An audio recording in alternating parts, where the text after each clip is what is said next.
is where people that are in a vulnerable place, people that are a little bit, when you're vulnerable, you are, in this sense, when you're vulnerable in this sense, and see, this is why people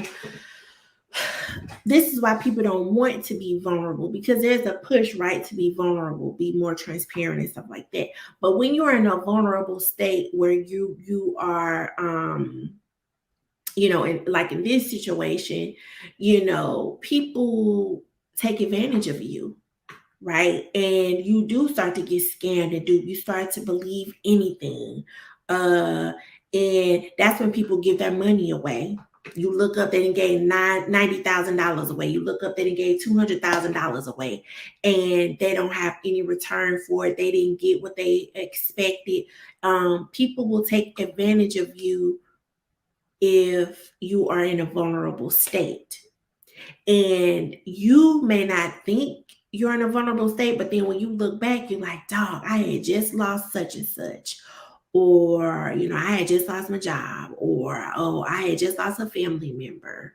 Or I was just down in bad times. Or, I was depressed at that time, or whatever it is. And people will slide in when they see that chance, and they will try to take advantage. So I'm like, well, I wonder what the church members think.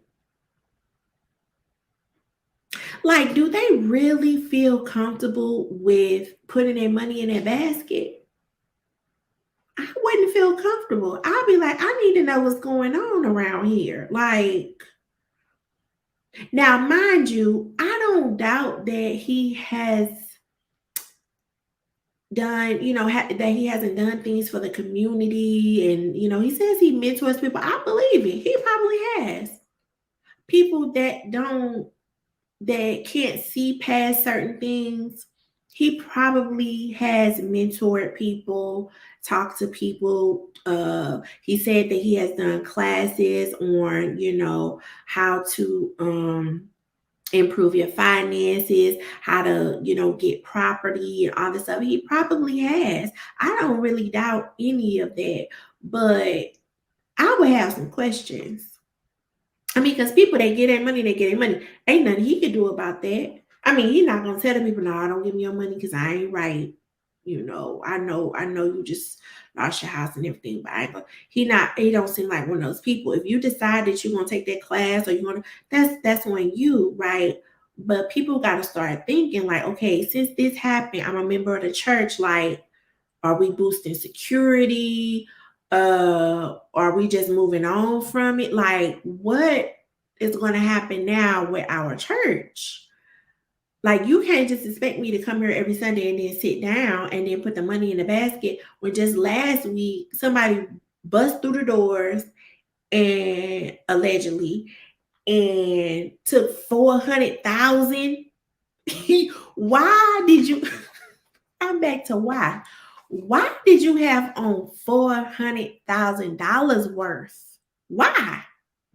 Now, again, depends on how much it costs. Maybe he only had 2 pieces on and it added to 400. I don't know.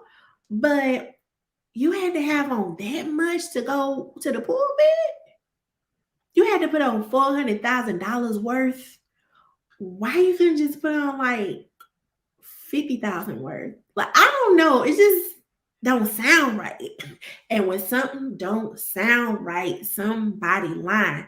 Like I said, on Tasha K, he was doing all that talking and going this way and that way and this which way and that which way. Oh, and then they had to do this and then in this state.